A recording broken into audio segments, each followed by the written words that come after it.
Colosenses 3, versos del 16 al 17.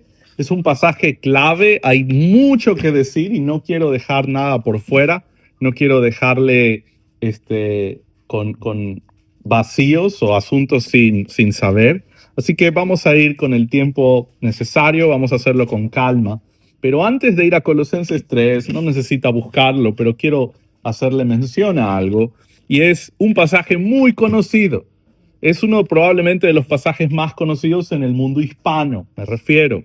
No sé si en inglés sea igual, yo creo que sí. Pero es Josué 1:9. Josué 1:9, usted lo ha oído probablemente, dice: mira que te mando que te esfuerces y seas valiente.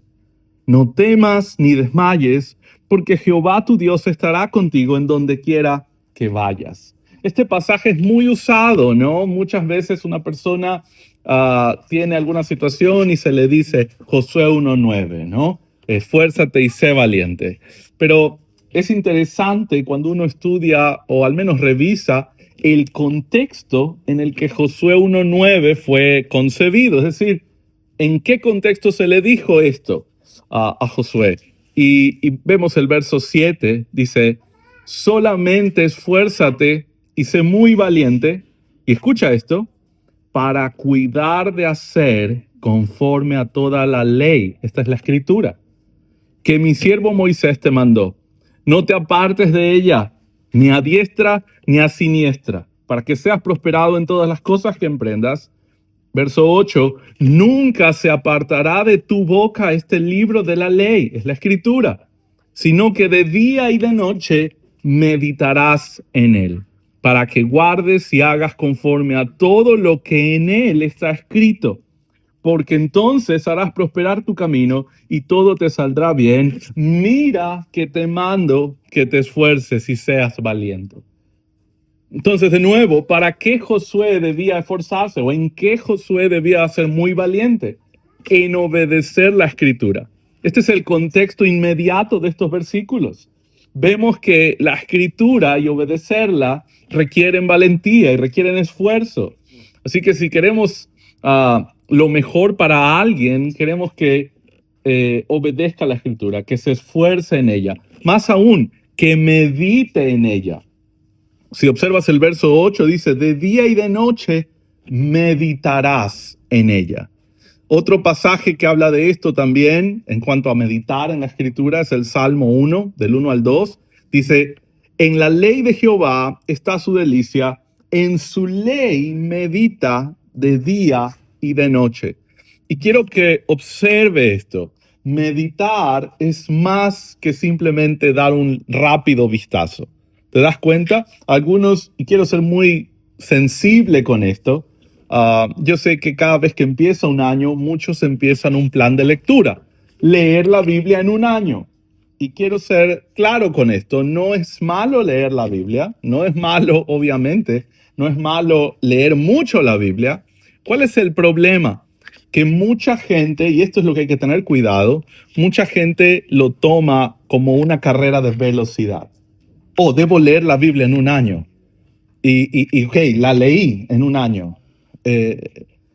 Conseguí algo, llegué a la meta, ¿no? Terminé de leer en un año. Ok, la pregunta es, ¿cuánto meditaste en ella?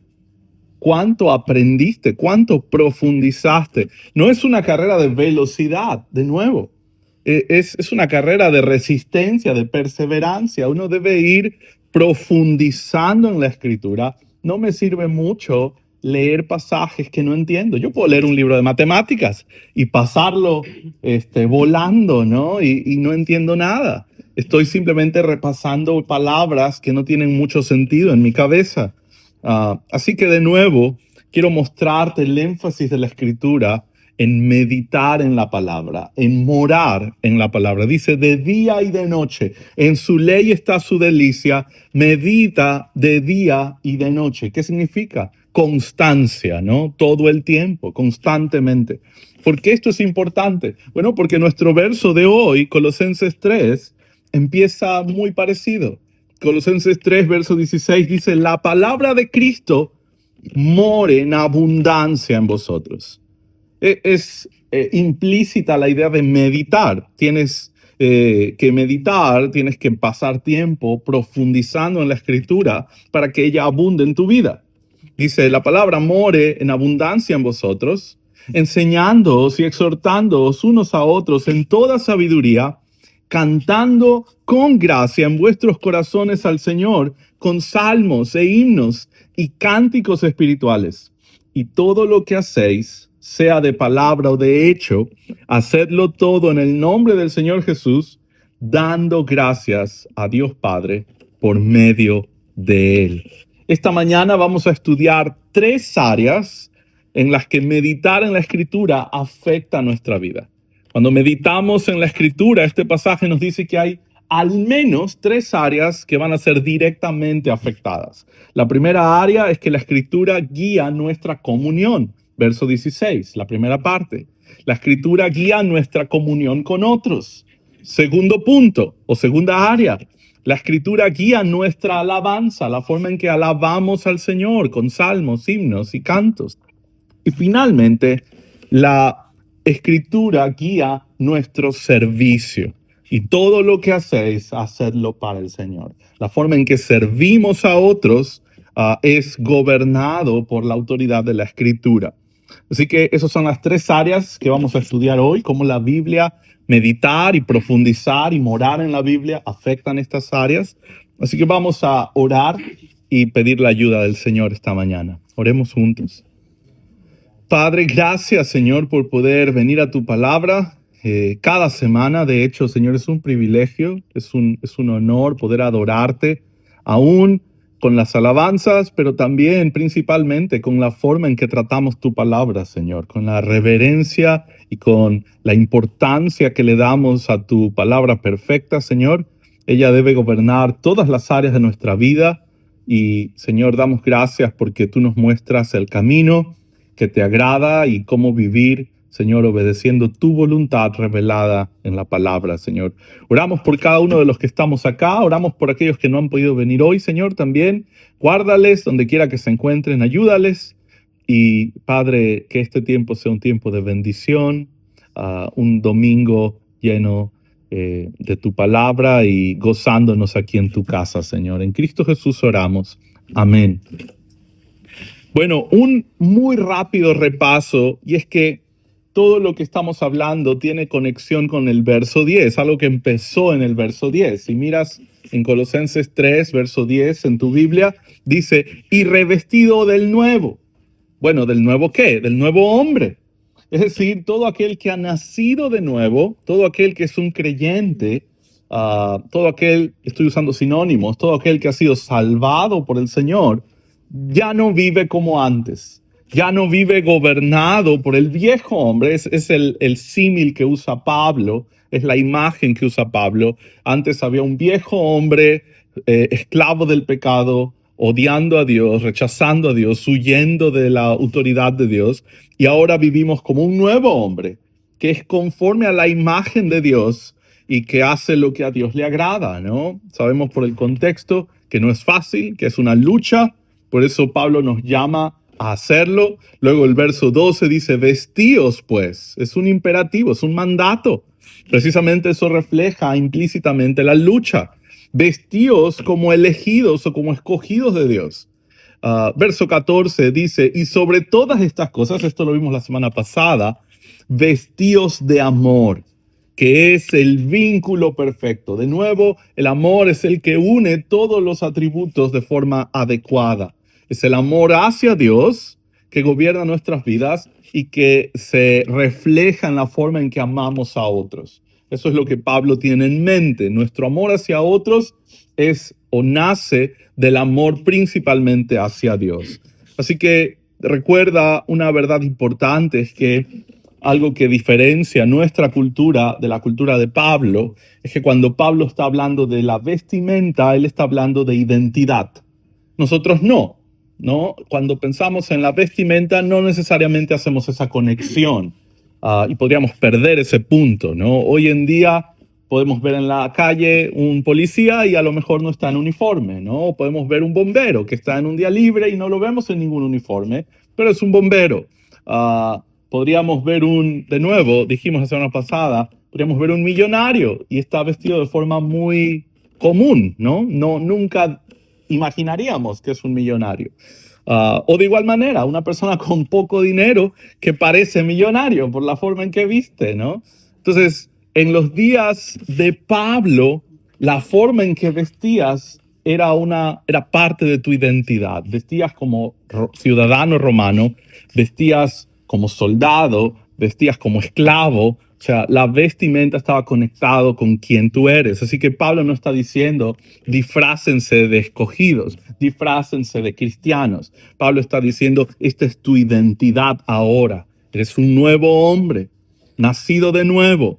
Así que esta es la guía que Pablo desea para todo creyente. ¿Y qué es lo que gobierna la forma en que vivimos? Bueno, verso 16, la palabra.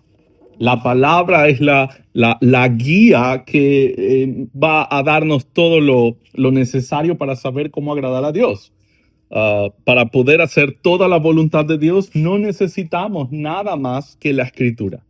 La escritura es suficiente para instruirnos, para prepararnos, según Timoteo 3:16, toda la escritura es inspirada por Dios. Todo lo que un creyente necesita para conocer qué es lo que Dios quiere de él y para poder llevarlo a cabo y ejecutarlo está entre Génesis y Apocalipsis. No necesitamos más fuera de eso. Es suficiente la escritura. La escritura es perfecta, es inerrante en la inspiración divina. Así que, de nuevo, la palabra de Cristo mora en abundancia en vosotros. Recuerdo en una ocasión en Ecuador, escuché de un pastor que animaba a sus oyentes a no estudiar tanto la Biblia, ¿no? Porque él decía, estudiar mucho la Biblia te va a hacer mal, te va a hacer orgulloso. Y yo decía, en mi mente, cuando yo escuché de eso, dije, ¿qué vamos a hacer con Colosenses 3:16? ¿No? ¿Qué hacemos? ¿No? La palabra de Cristo more en abundancia en vosotros. O sea, no es el consejo de Pablo estudiar menos la Biblia. El consejo de Pablo es estudia más tu Biblia, permanece en ella más, medita en ella más, ¿no? Que more ricamente, abundantemente, que tu mente esté saciada, saturada de la verdad bíblica, que no haya un área de tu vida con la que no puedas conectarla con la verdad de la Escritura. ¿Por qué vivo así? Y puedas citar un versículo y puedas hablar de la Biblia, ¿no? ¿Por qué tomé esta decisión en mi familia? Y puedes ir a la Biblia. ¿Por qué hago esto el domingo? ¿Por qué estoy aquí el domingo y no en otro lado? Bueno, y puedo ir a la Biblia y mostrarte. ¿Por qué pienso esto de Dios? Es decir, mi teología. Bueno, puedo abrir mi Biblia y mostrarte que la Biblia esté saturando mi mente y mi vida, ¿no? Algunos debaten si Pablo se refiere aquí la palabra acerca de Cristo o la palabra que proviene de Cristo. Si puedes ver la diferencia en cuanto al matiz, es un poco diferente. Es decir, si Pablo está hablando de la palabra que habla de Cristo o las palabras que dijo Cristo. Y creo que la diferencia no es mayor. Es decir, al final del día, sea que lo dijo Cristo, sea que hable de Cristo, Pablo está hablando de la Escritura.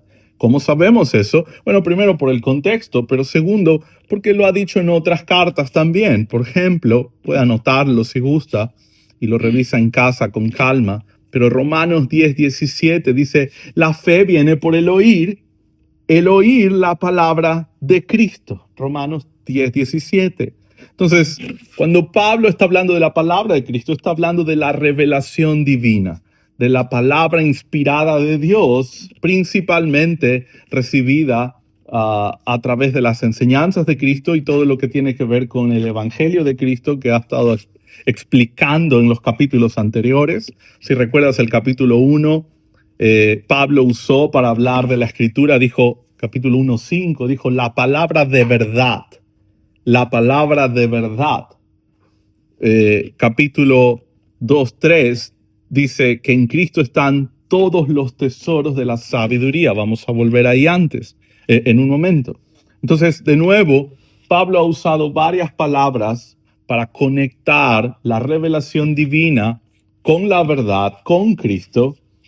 Así que podemos con certeza pensar que cuando Pablo está diciendo que la palabra de Cristo mora en abundancia, está hablando de la revelación de Dios, está hablando de la Escritura.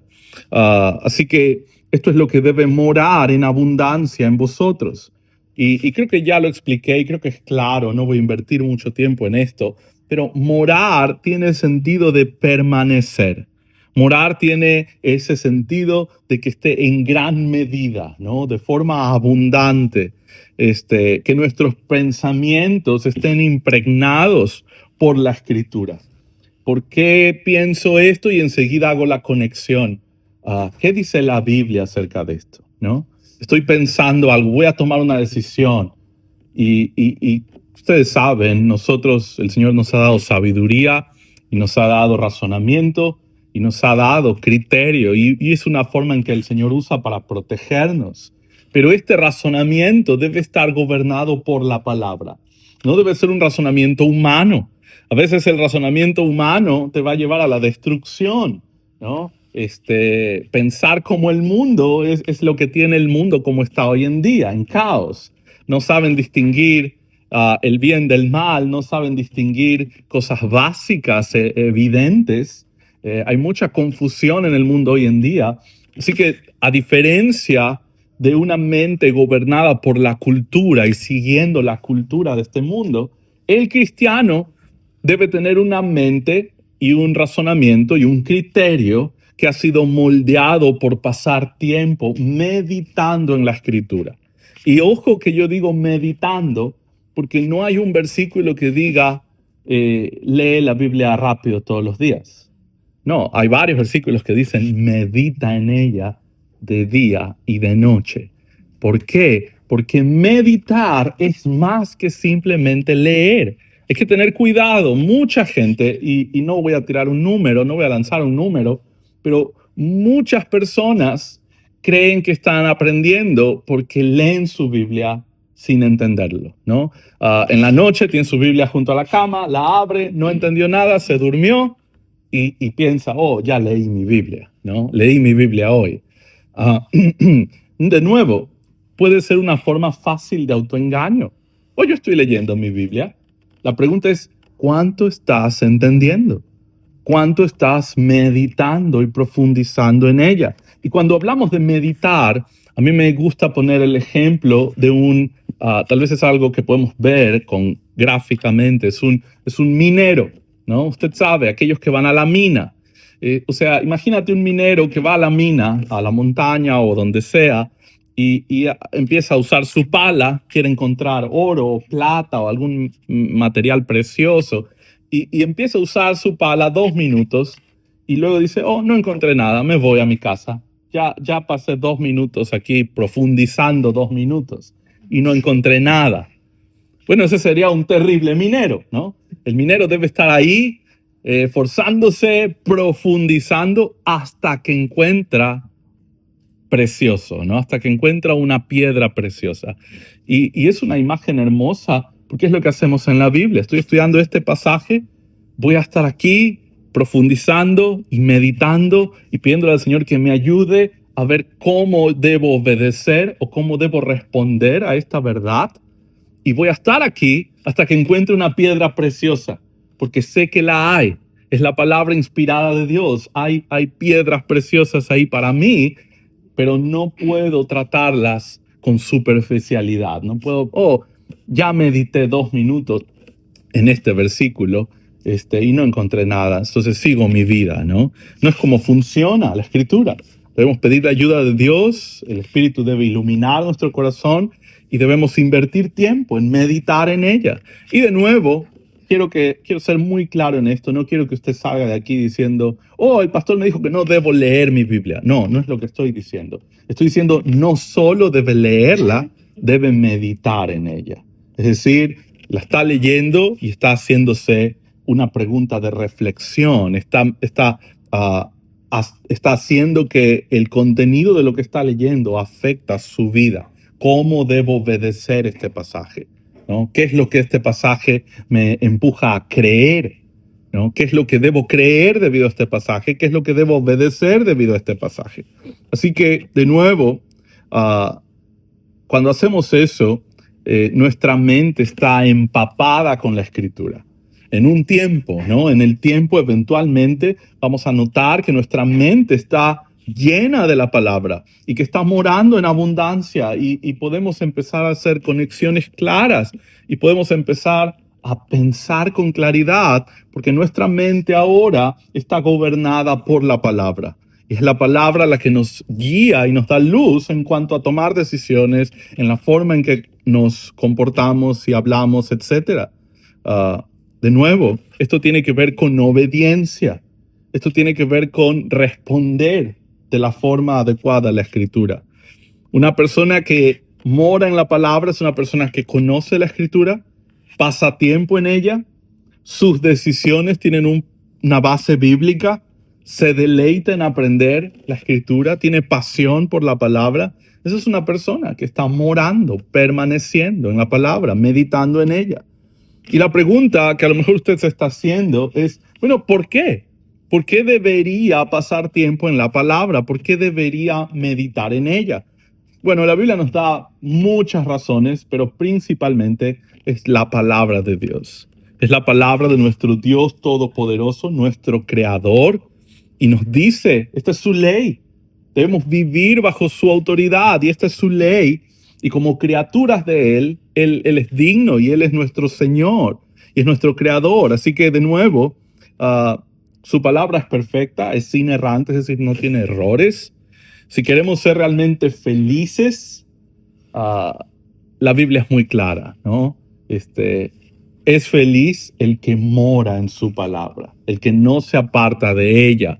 Y de nuevo, si recuerda Josué 1 que leímos al principio, no es fácil. ¿Por qué se le hace tanto énfasis? Si lees Josué 1:7, dice, esfuérzate y sé muy valiente. Y luego sigue diciendo, dice, pero esfuérzate. Y luego llegas al verso 9 y le vuelve a decir, pero esfuérzate y sé muy valiente. ¿Por qué? Porque obedecer la Escritura de verdad no es fácil. Nunca lo ha sido. Nunca lo ha sido. Ni en el Antiguo Testamento, ni en el Nuevo Testamento, obedecer a Dios siempre es difícil. ¿Por qué? Porque vivimos en un mundo caído. Vivimos en un mundo que va en contra de la voluntad de Dios. Y cuando empiezas a obedecer la Escritura, vas a tener, podríamos decir, complicaciones. Vas a tener rechazo, vas a tener dificultades, a veces familiares, a veces amistades, a veces en tu escuela, en la escuela de tus hijos, y aún, tristemente, a veces aún en iglesias. Entonces, de nuevo, nuestra autoridad y nuestro compromiso no es con un pastor, no es con una denominación, no es con una persona o con un familiar. Nuestro compromiso principal es con nuestro Dios que nos ha dejado su palabra. Esas son nuestras convicciones. Nuestras convicciones nacen de nuestro conocimiento y entendimiento de la Escritura.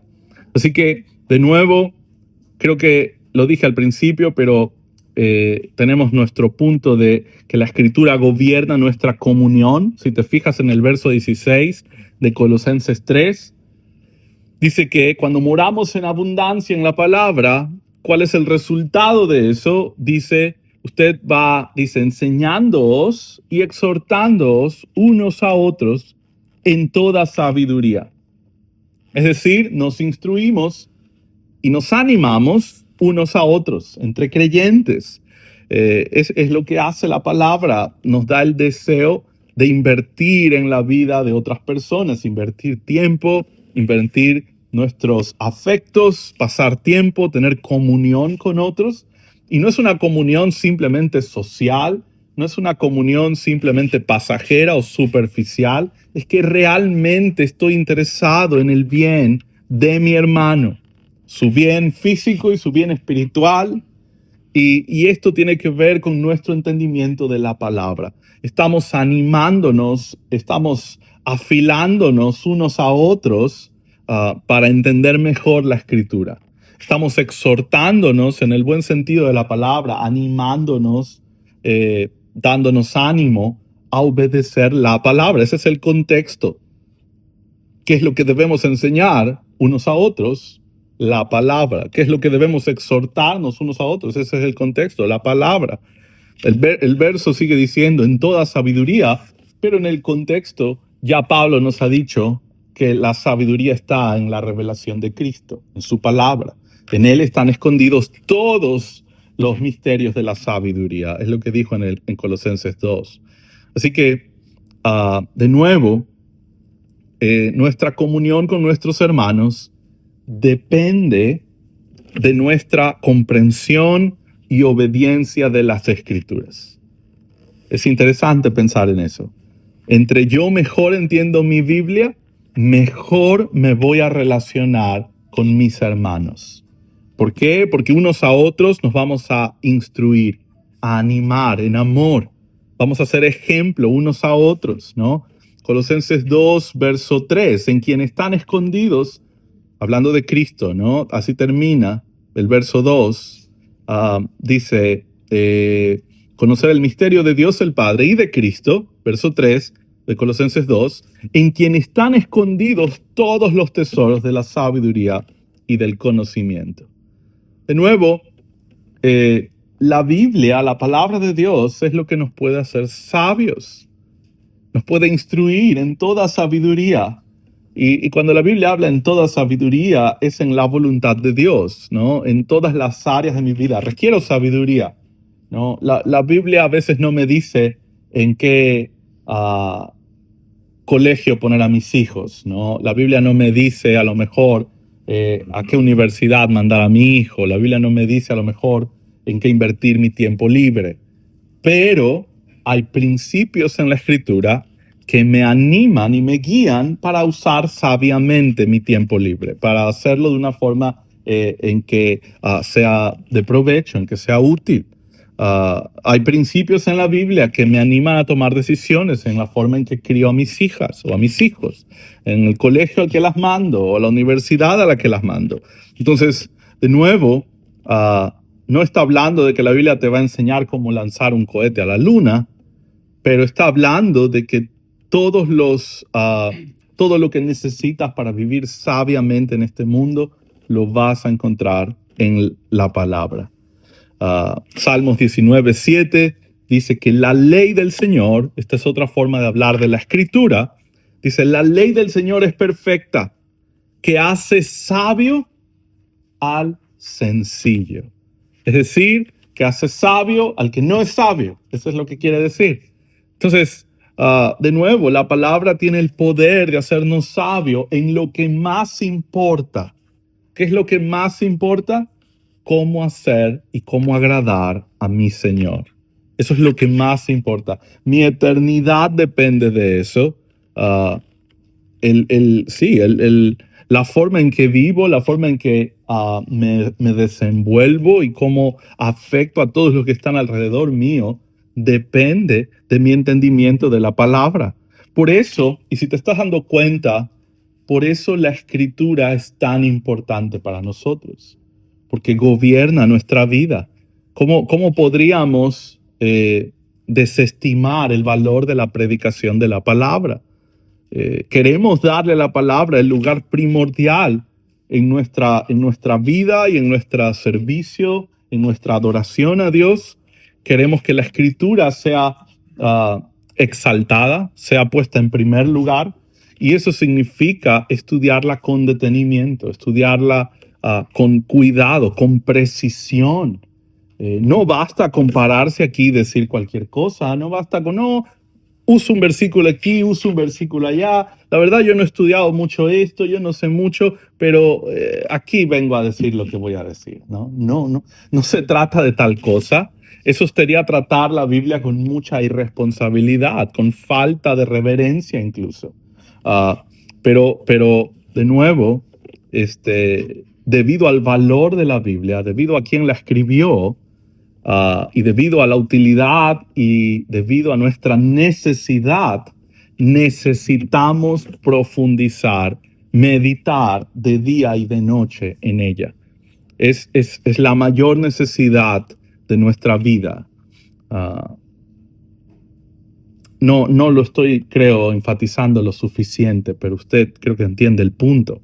No podríamos enfatizarlo lo suficiente. Es vital que cada creyente entienda la razón por qué la escritura es tan importante, ¿no? Es inerrante, es inspirada por Dios, es lo que gobierna y norma todas las relaciones de mi vida hacia adentro, hacia mi interior y hacia afuera. Es decir, la forma en que me relaciono con otros y principalmente con Dios, ¿no?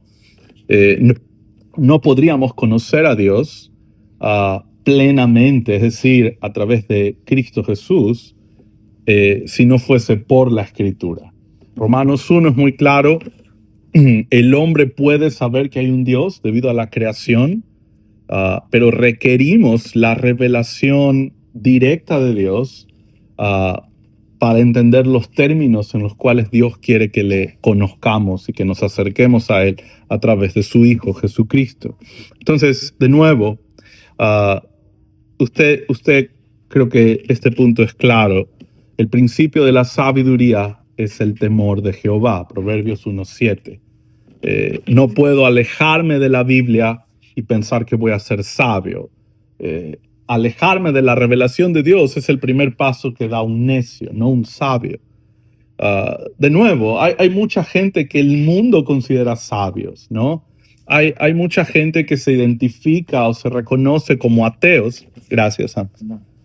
Hay gente que el mundo identifica como ateos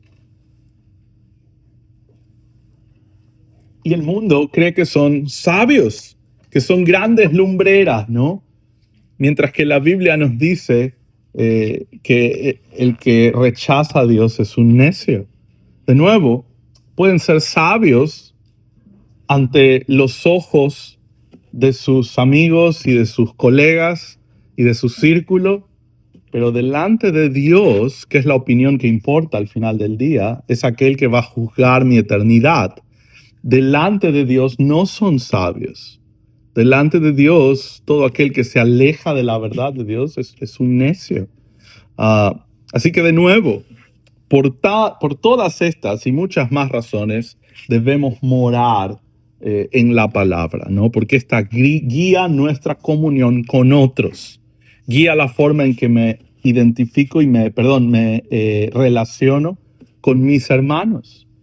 No quiero tener relaciones superficiales con mis hermanos, no quiero hablar solo, no está mal de vez en cuando hablar de deportes, obviamente ustedes saben, tenemos conversaciones generales, pero no queremos que toda nuestra amistad y comunión sea simplemente acerca de cosas superficiales. Queremos hablar de la profundidad de la escritura, de lo que estoy estudiando, tener conversaciones edificantes, ¿no? Animar a otros a hacer lo mismo. Y yo creo que ustedes entienden eso.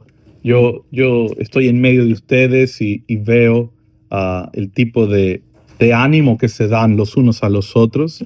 Eso es ejemplar.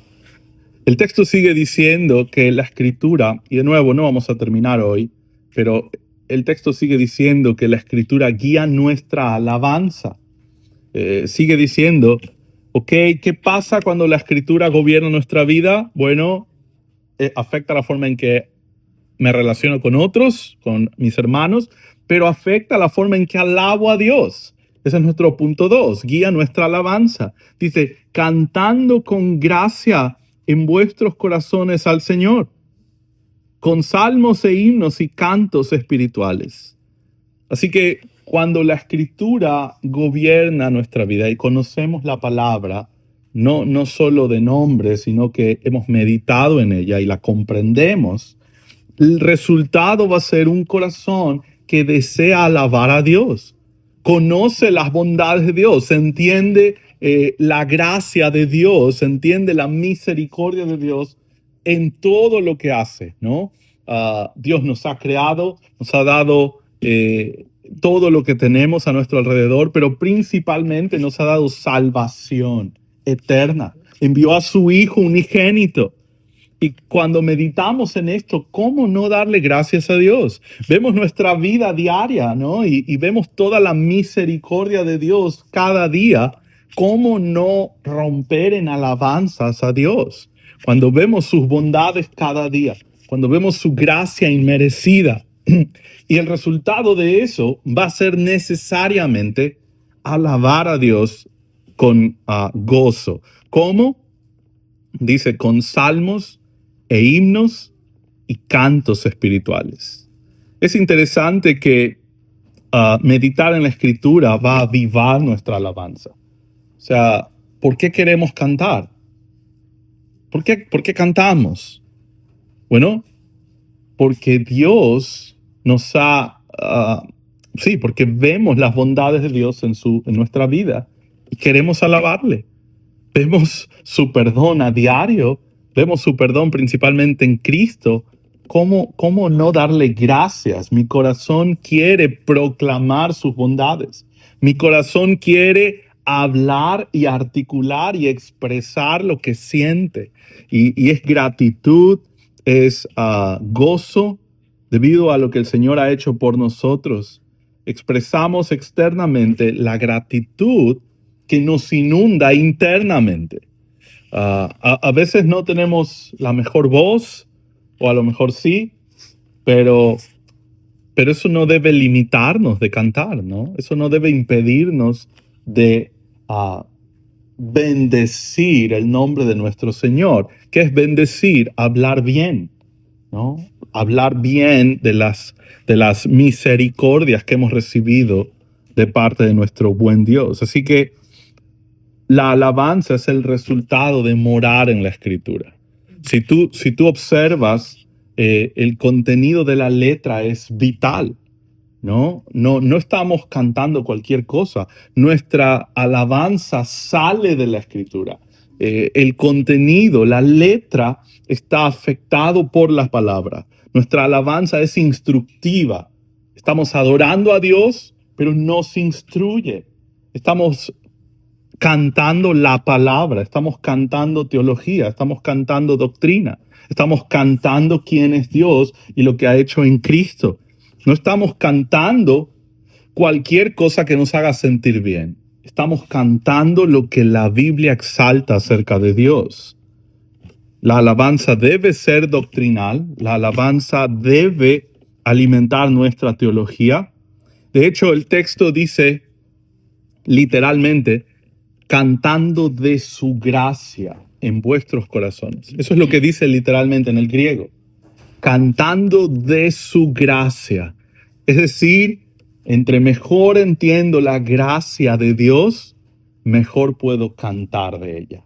Mejor, más ganas voy a tener de cantar, de alabar a nuestro Dios, porque entiendo la gracia que se nos ha dado, la gracia que hemos recibido. Es combustible para nuestra alabanza.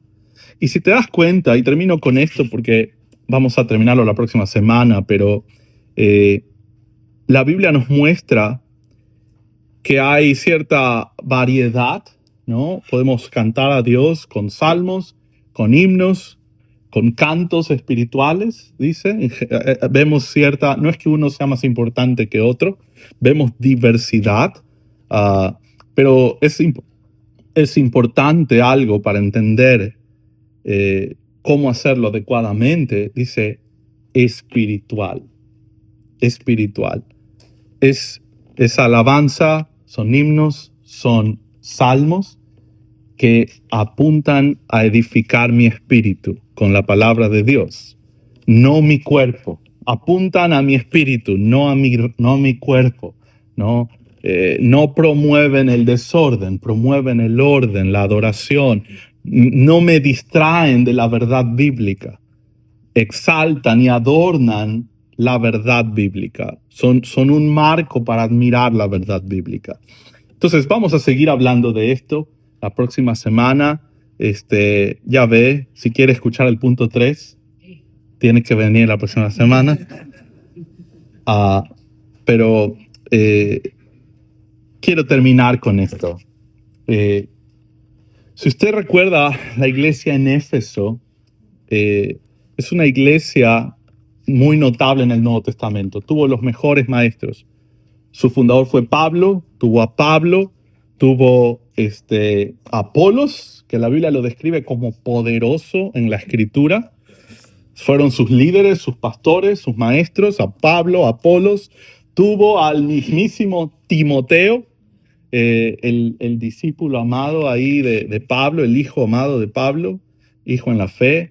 Y finalmente todo indica que tuvo al apóstol Juan, nada más y menos, ¿no? Nada menos que eso, Juan. O sea, una lista larga de lo mejor en cuanto a maestros. Pero cuando llegas al final del primer siglo, en Apocalipsis,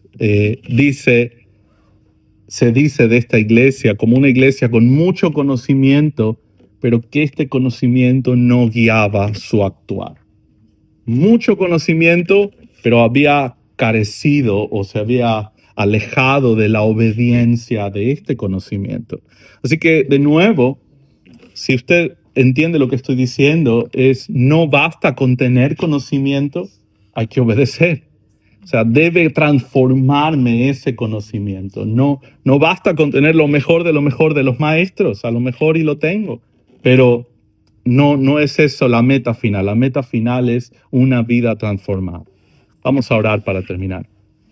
Padre y Señor nuestro, gracias por tu palabra, gracias por tus bondades, Señor. Gracias por poder estudiar la Escritura y que ella gobierne nuestras vidas. Ayúdanos a seguir meditando en esto, Señor, a seguir pasando tiempo en ella y entendiendo cómo ella afecta nuestra vida. Y, Señor, hacerlo con un corazón lleno de gozo para ti, Padre. En Cristo Jesús oramos. Amén.